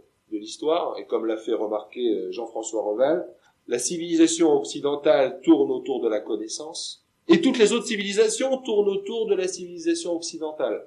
Mais on peut sans se tromper ajouter que la civilisation occidentale elle-même s'est construite autour de ce qu'on a appelé les valeurs judéo-chrétiennes, qui ne sont en fait Donc il faut le reconnaître. La mission du peuple juif existe. Elle est de connaître cette richesse lui-même d'abord, de la faire rayonner autour de lui dans tous les domaines du monde moderne, qui soit le domaine de jusqu'au domaine de la science. Mais de faire rayonner, ça ne veut pas dire comme les autres peuples ont compris par prosélyte, vous savez que c'est interdit dans le peuple juif. Certainement pas par prosélyte. Mais la meilleure façon de faire rayonner quelque chose, un message, c'est en montrant l'exemple. Et montrer l'exemple, c'est le faire soi-même, c'est montrer aussi l'union du peuple autour de ce message, qui est ce message de la Torah, parce que non seulement c'est ce message qui a rendu le peuple d'Israël permanent dans l'histoire, alors que tous les autres ont disparu, mais c'est seul ce message, c'est seule cette union qui permettra aussi au peuple d'Israël de réaliser sa mission à l'échelle de l'ensemble de l'humanité, ce qui est un problème d'actualité pour nous. Voilà. Si vous avez 2-3 questions plus, on va essayer de rapidement. Darwinisme sociaux, c'était un système anglais qui pratiquait des politiques libérales, qu'on appelait les politiques du laisser-faire.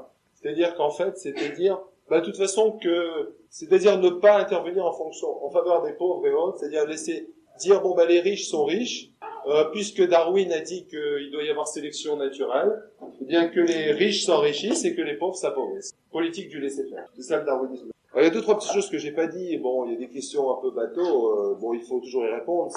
Et 5741 ou 5752 années, pourquoi on dit 5700, pourquoi on est à l'année 5752 et pas des millions d'années, etc.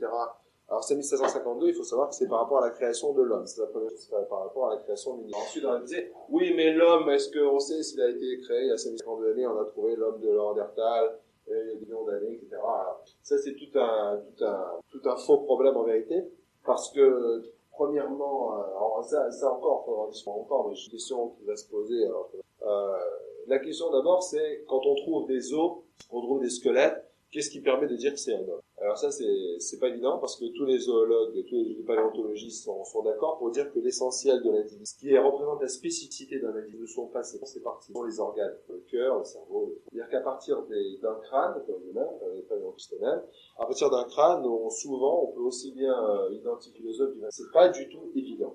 Pas du tout évident. Alors ça, c'est la première étape. La deuxième étape, c'est encore pire. C'est de dire, même si c'était un homme, ou c'était un hominide, est-ce qu'il avait une conscience, comporté comme un singe ou un âne, ou comme un homme parfaitement maître de ciel?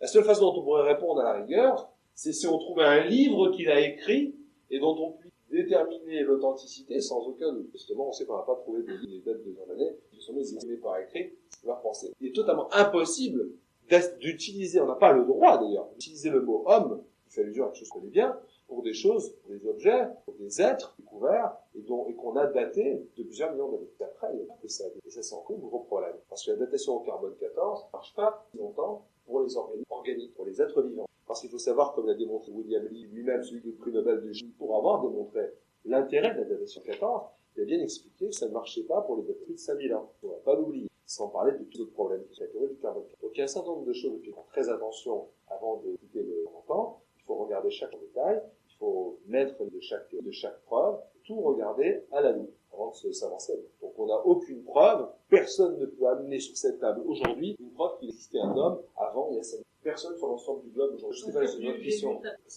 En tout cas, tout ce qui est sûr, c'est que la généalogie telle qu'elle est donnée par la Torah et la généalogie qui remonte le plus loin, c'est ça aussi, c'est remarquable. La généalogie dans l'histoire humaine à l'ensemble du globe qui remonte aussi loin que la généalogie précise donnée dans la Torah qui est au premier homme, Adam Arishon. C'est-à-dire qu'on a dans la Torah toutes les générations jusqu'à aujourd'hui. C'est-à-dire, par exemple, si on prend un Cohen ou un Lévi, parce que pour un autre c'est difficile, il a, en lisant la Torah, tous ses ancêtres jusqu'à Adam Arishon. Pour un autre c'est difficile parce que les autres tribus, on s'est plus perdu. C'est remarquable. Aucun autre être humain sur l'ensemble du globe, à part que les Cohen, ne peut retracer jusqu'à Adam Arishon précisément tous les maillons. Extraordinaire. Alors, en plus, c'est vrai que le corollaire, c'est que, effectivement, dans l'histoire humaine, on n'est pas capable de monter aussi loin que la Torah. Le faire. Encore. Même une généalogie. Ça, c'est ce que la Torah. La science, elle sait rien. Oui. Oui, tout à fait. Ah, très bonne, oui, excellent. Excellent. Oui, alors, justement. Dans la Torah, on dit que l'homme a été créé le 6. Voilà. Et donc, qu'est-ce qui s'est passé les 5 jours? Est-ce que c'était 5 jours vrais ou est-ce que c'était 5 jours de 24 heures? Ou est-ce que c'était... Alors, c'est une bonne question. Je vous remercie d'avoir posé. C'est une bonne question. Alors, en fait, c'est très, très, très simple. Parce que, bon, faut savoir qu'il y a deux écoles, hein, même parmi les commentateurs. Il y en a qui disent, oh, c'était des jours de 24 heures. Pourquoi pas, d'ailleurs? C'est pas ce que je pense. Mais pourquoi pas? Parce que, de toute façon, il y a des théories de des périodes très courtes de l'univers, où tout d'un coup, l'univers a considérablement grandi. C'est-à-dire que l'univers a grossi comme ça. Si je simule l'évolution espace-temps, voilà. C'est-à-dire une période d'inflation. Tout d'un coup, l'univers a grandi de ce qu'il aurait grandi normalement plusieurs millions d'années. Ça, c'est des théories astronomiques qui sont en vogue, qui sont aussi libres que d'autres. Pourquoi pas? Bon, c'est pas tellement ce que je... Enfin bon, ça existe. Faut savoir que ça existe dans la science. Donc le 24 heures, il est pas absurde. En tant que 24 heures, bon, parlons en tant que période très courte. 24 heures, c'est un problème parce que c'est difficile de parler de 24 heures alors que le Soleil et la Terre n'existaient pas, que le Soleil et la Terre ont été créés le quatrième jour. Donc on ne peut pas tellement parler de 24 heures. Bon, et puis il y a une autre école quand même de commentateurs qui disent, bon bah si on prend le Malbim ou autre, ils disent, bon, il n'y a pas de problème. C'était des airs et on ne connaît pas la durée. Mais d'ailleurs la Torah elle-même, si on lit bien le texte, le 5e passouk, je crois, au 4e de la Torah, Vaïta Elohim la Orga. Et Hachem appela. Voilà la première fois où on voit apparaître le mot jour. Un jour, c'est quoi? Il appela la lumière jour. Mais c'est fabuleux. Ça veut dire que la Torah nous fait déjà une équivalence entre la lumière et le jour. C'est-à-dire qu'on voit qu'en fait, la notion de jour dans la Torah, c'est gigantesque. C'est quelque chose qui dépasse la conception classique. Puisqu'on sait que pour nous, le jour tel qu'on va le découvrir plus loin dans la Torah, ça sera 24 heures. Quand tout est créé, quand il y a l'histoire des ancêtres, c'est 24 heures. Tout au début, c'est la lumière. C'est tout à l'heure. Je dis pour la lumière, le temps n'est qu'en fait, on voit que dans la Torah. Le mot yom, plus tard, il sera associé à quelque chose. Tout au début, il est associé à quelque chose. Donc, entre les deux, on peut dire qu'en fait, la Torah, bien sûr, ne dit rien précisément sur ce que c'est le fameux yom du 15 jours. Ça peut, la Torah ne dit rien précisément. Elle laisse complètement la porte ouverte en disant Vaïkra Elohim la Orga. En fait, le problème, il est résolu très vite en lisant tout simplement. Après, pour rentrer dans le détail de comprendre tout ce que les commentateurs ont dit, il faut rentrer. Et disons qu'au texte lui-même, il n'y a aucun problème. Au 5e passouk de la Torah, on a déjà résolu le problème. Il n'y a plus de problème. C'est fini. On ne peut même pas se poser la question. Oui, de point de vue géologique. Mon opinion personnelle, peut-être que je la vois en science, le monde date de plusieurs milliards d'années. Mais bon, ça pose aucun problème, c'est la Torah. Absolument aucun problème. Ça rentre tout à fait en harmonie avec le texte de Bereshit. Il n'y a pas un seul endroit où même on pourrait se poser la question. Ce qu'on a démontré au début, que s'il ne pouvait pas y avoir de conflit. Il ne peut pas y en avoir, parce que faut pas qu'on ait non plus une lecture technique de la Torah. Il ne peut pas y avoir de conflit. Mais même pour celui que ça gênerait, c'est pas possible. Ça ne peut même pas le gêner. C'est ça que je veux dire. Ça ne peut même pas le gêner, parce que le texte est très explicite. Le texte de la Torah, d'ailleurs, c'est peut-être la raison pour laquelle cette phrase est écrite. Parce qu'en vérité, c'est pas évident de comprendre pourquoi Hachem nous a écrit à l'Elohim, Hachem appelle la lumière. Pourquoi il nous a mis cette définition, comme dans un si c'était peut-être pour ça. Question que je me suis posée, pour pas qu'on ait c'est quoi? Oui, c'est le même problème. Est-ce que c'est Arève? Est-ce que c'est Arève, c'est Boker? Quand tu dis le soir et le matin, oui, mais ça dépend. Est-ce que c'est par rapport au c'est toujours la dualité, lumière-obscurité. Il faut savoir que dans chaque jour, on était parti d'un moment où quelque chose n'existait pas et on a créé quelque chose. Et à chaque jour, Hachem a apporté une lumière. Il a apporté une création, ok? Oui, mais c'est-à-dire que tout le truc là, toute la notion, ce jour, c'est quoi? C'est un rêve, voilà. Et un rêve, c'est quoi? Et rêve, c'est l'absence de quelque chose, c'est l'obscurité. Et Boker, c'est le matin, c'est le positif, c'est la création, ce qui va illuminer l'univers d'une façon. L'homme est une lumière pour l'univers. Le soleil est une lumière. La lumière elle-même est une lumière. Chacun a été créé un jour différent. C'est-à-dire qu'il y a la lecture, qui veut dire 24 heures, et rêve, Boker, matin, soir. Puis il y a l'autre lecture, qui est l'homme, c'est la lumière, c'est tout ça. Il faut savoir que pour chaque passouk de la Torah, il y a 70 sciences. Donc, c'est pas en regardant la bouteille qu'en solution. On est tous habitués à savoir qu'en mathématiques, pour avoir un diplôme, ou en physique, il faut étudier. Mais les gens s'imaginent, beaucoup de gens s'imaginent pour la Torah, mais c'est absurde. C'est ça qui est drôle, c'est que beaucoup de gens n'utilisent pas pour la Torah les mêmes raisonnements, comme si c'était plus simple, alors que c'est beaucoup plus complexe. Ils utilisent en mathématiques pour une aberration, vraiment une aberration. Dans son livre La connaissance ultime. C'est moi qui l'ai fait, parce que j'ai dit, il aurait pu aller plus loin. Jean-François Revel, quand il a dit que tout le monde tourne autour de la civilisation occidentale, moi j'ai ajouté, elle-même tourne autour des valeurs juives. Ben, c'est ce que j'ai dit, le problème de la notion de carbone 14, c'est pas mon problème. Par contre, non. Ah oui, pour le carbone 14, oui, ça pose beaucoup de problèmes. Par contre, il faut savoir qu'il y a d'autres choses, hein. Il faut savoir qu'en datation géologique, il y a la datation, ce qu'on appelle au rubidium, strontium, il y a d'autres éléments qui marchent bien pour la géologie, qui marchent pas tellement bien pour les organismes. Et quand on trouve certains fausses inventaires, on arrive à faire certaines choses qui ont encore un sens. C'est pour ça que ça ne dérange pas du tout les gens, au cas, et effectivement, ça pose pas de problème. De toute façon, ça pose pas de problème, aucun temps. Donc, qu'il y ait eu des animaux bien avant l'homme, il y a très longtemps, de problème. personne peut aujourd'hui apporter sur cette table une preuve qu'un homme tel qu'on le conçoit, il y a plus. Non, mais on sait pas de quoi il parle. Comme je dis, on sait pas s'il parle de chimpanzé. Moi, je sais pas. Je sais pas vous répondre s'il parle de chimpanzé ou s'il parle d'homme. Mais non. Moi, j'attends, je cherche, je lis ce qui tombe sous la main, du vulgariser dans l'Express. J'attends. Bah non, les chaînons manquants sont toujours manquants. J'attends, mais j'ai curieux, c'est intéressant. Pour l'instant, on n'a pas. Ah, c'est encore un autre sujet, ça. Je ne saurais pas répondre. On étudie ça aujourd'hui, on a beaucoup de méthodes pour essayer de remonter, mais c'est pas facile. Même aujourd'hui en géodésie, en géophysique, c'est pas tellement. On travaille sur des systèmes pour arriver à simuler l'évolution des plaques tectoniques, etc. à haute précision. On a quelques millimètres près pour essayer de faire des modèles et de remonter. Je ne saurais pas répondre. Enfin, on peut en discuter bien plus ensemble pour répondre comme ça à une question. Oui, il y a des choses. Tout à fait. Oui, c'est ça. C'est pour ça que je dis, j'ai pris volontairement deux cas extrêmes, le chimpanzé et l'homme côté commun. C'est-à-dire qu'il y a certainement eu des choses qui ont existé, des animaux divers. Maintenant, bon, pour ne plus être objectif, pour dire ce que je pense. Non. Moi, je pense que peut-être il existait effectivement des formes d'animaux évolués. Peut-être un castor, c'est très évolué, on le connaît aujourd'hui. Un castor, il construit sa maison sur une rivière, il s'est construit avec du bois. Une fourmi, gigantesque que c'est faire une fourmi. Une abeille, mais c'est intelligent. Alors, qui me prouve que parce que celui-là, il a taillé un silex, il est intelligent? C'est pas ma définition de l'homme du XXe siècle. Moi, c'est-à-dire que c'est ça. Tout le problème, il est là. En vérité, le problème, il est de savoir de quoi on parle. Si on parle d'homme, il faut donner une définition de l'homme. Puis après, bon, sachant que tout le reste, on est dans le domaine des animaux divers. Les animaux divers qui construisent des ponts sur des rivières, qui construisent des ruches, qui construisent des morceaux de trucs en silex. Bon, je veux dire, moi, c'est comme ça que je vois le problème. Je vois comme ça. Moi, j'attends pas vraiment, parce que, de toute façon, comme je dis, il faut pas rester tout de toute façon. J'ai déjà fait mon choix. Je veux dire, je suis complètement ouvert à ce que peut apporter la science. Mais par contre, je n'accepte pas les choses facilement. C'est-à-dire que je pense qu'il faut être critique. Donc, j'attends toujours qu'il soit incritiquable, qu'il ait dépassé le niveau, qu'il ait passé la critique. Pour l'instant, il n'y a pas. Mais maintenant, c'est vrai, on trouve intéressant. Et on peut pas tirer malheureusement de ça que c'était des hommes peut-être qu'on les conçoit aujourd'hui. On peut attendre d'un être humain de dire que l'éthique qu'on connaissait chez des hommes de l'envergure de Moshe Rabbeinu ou de l'envergure d'Abraham, si quelqu'un peut me prouver qu'il y a très loin ça, complètement objectif. Personne n'est capable de mettre sur la table aujourd'hui une preuve qu'il existait un homme de cette envergure avant.